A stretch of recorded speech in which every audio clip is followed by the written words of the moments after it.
Hey everybody, welcome back to my channel. My name is Zara and today I am going to be doing a video talking about political sci-fi series that I really want to read. I did another video a couple of weeks ago talking about fantasy series, so definitely go check that one out. But as I said in that video, politics is one of my favorite things to read in the novels that I pick up, whether that's sci-fi or fantasy or any other genre. But that being said, I think sci-fi and fantasy tends to be two of the greatest genres when it comes to doing politics. So with that in mind, let's jump into a couple of series that I really want to get to in the next couple of years that all feature a big element of politics in them. So the first series is The Full Revolution by Ken MacLeod, with the first book being The Star Fraction.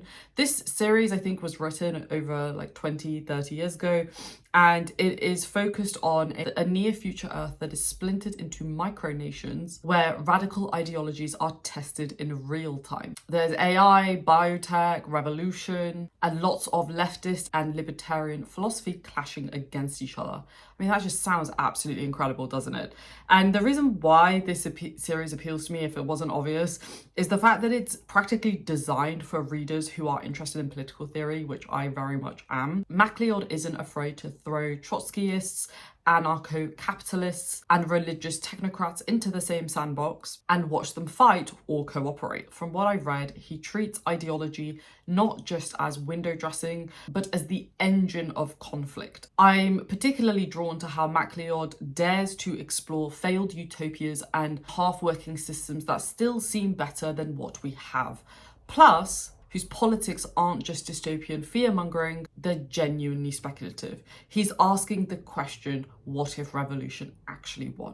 And if that hasn't sold you on this series, I don't know what will, because that sounds absolutely incredible and I cannot wait to pick it up. So the next one is a oldie but a goodie, and it's one that many people I'm sure are aware of, and I've owned the first book in this series for probably about 2 decades at this point, which I know is criminal, but alas, the woes of an avid reader. So the next series is the Culture series by Ian M. Banks, with the first book being Consider Phlebas.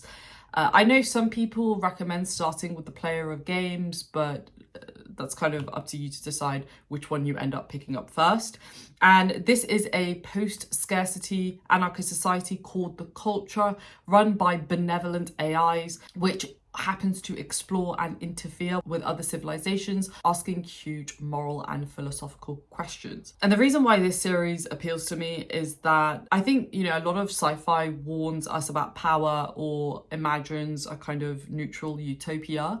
But I think the Culture series does something a lot rarer, and that it imagines what happens when utopia is actually real and asks what responsibilities come with it. The fact that the Culture intervenes in less developed or authoritarian societies means every story becomes a debate about ethics, imperialism, and consent, a very relevant topic in today's society, and I don't think it ever will not be. I'm personally fascinated by the idea of soft imperialism through benevolence, where the Culture means well, but their interventions still feel deeply uncomfortable. What makes a society truly free? Can you help others without dominating them? These are the kinds of questions that makes sci-fi more than just about, you know, hard tech. They make it much more philosophical, which if you've been watching my channel for a while now, you know I absolutely love that. So I cannot wait to pick this series up eventually. I might even try and start it this year. We'll see. The next one is another one that I think is quite beloved, but I only came across this series relatively recently, even though I've known about this author for a while, and that is the Mars Trilogy by Kim Stanley Robinson, with the first book being Red Mars. This is a book about the multi-generational terraforming of Mars, with a focus on political, ecological, and societal struggles as humans try to build a new civilization from scratch. Oh, it just sounds so good. Sounds so good. One of my favorite sci-fi TV shows is a show called For All Mankind. And as the show progresses, it actually becomes about humans going onto Mars, terraforming Mars. And it really talks about this question.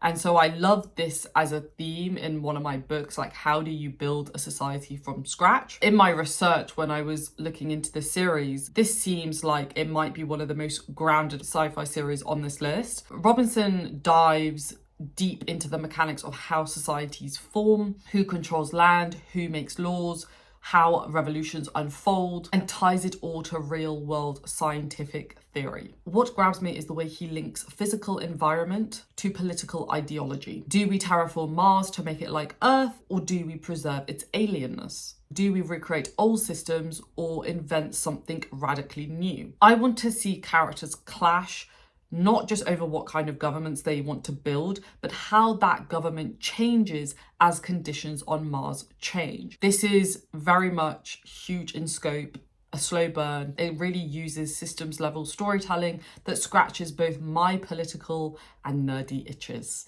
I mean, again, this is another one. If that doesn't sound interesting to you, I don't know what could be interesting to you. I mean, it sounds absolutely incredible.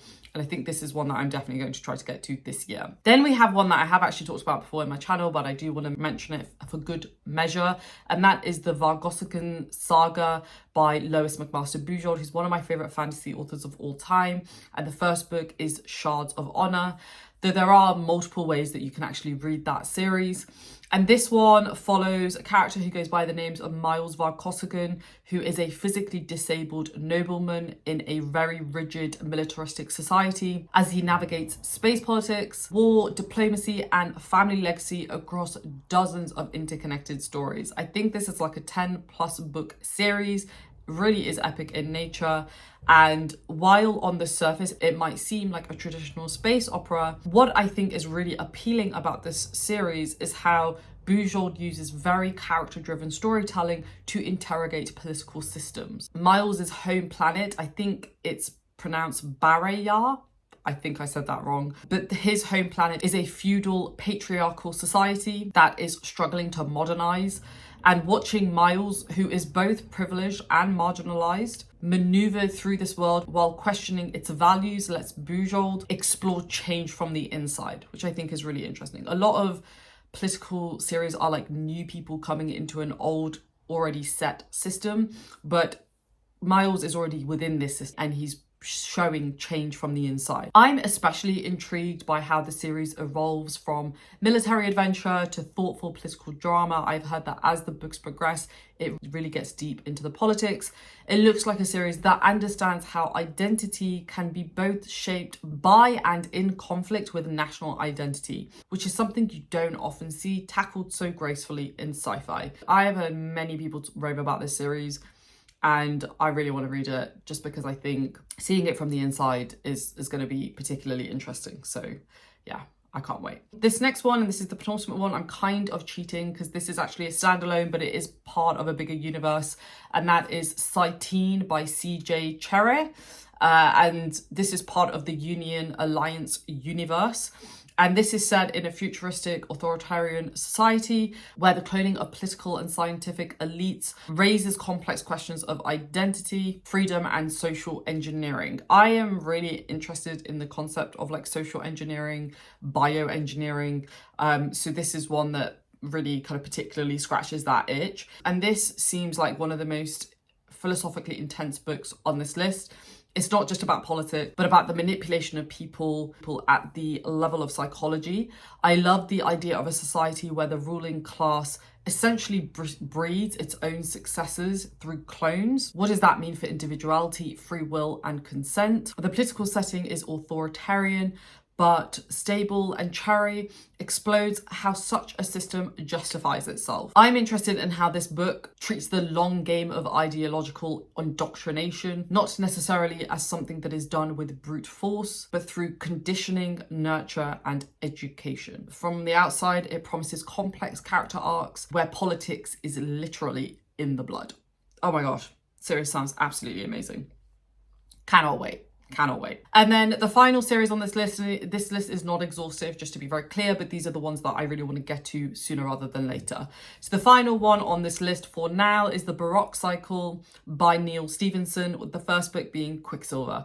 I could not do a list without Neal Stephenson. This guy is like one of the heaviest hitters in the sci-fi space, and also as it relates to political sci-fi. And this is a historical epic charting the rise of science, capitalism, and political thought in early modern Europe through the eyes of fictional and real characters like Newton, Leibniz, and a fictional adventurer who goes by the name of Jack. Shafto. This series appeals to me because it looks like an absolute treasure trove for someone who is interested in the roots of modern political thought and economic systems. Stevenson treats ideas like currency, liberty, and empiricism as characters in their own right. I think it's quite rare for a series to blend philosophy, maths, war, and religion into a single narrative, but that's exactly what this does. I am particularly drawn to the idea of seeing how the Enlightenment unfolded not just in theory, but in mess, contradiction, and ambition. I also respect the fact that Stevenson isn't afraid to go really long and deep into this.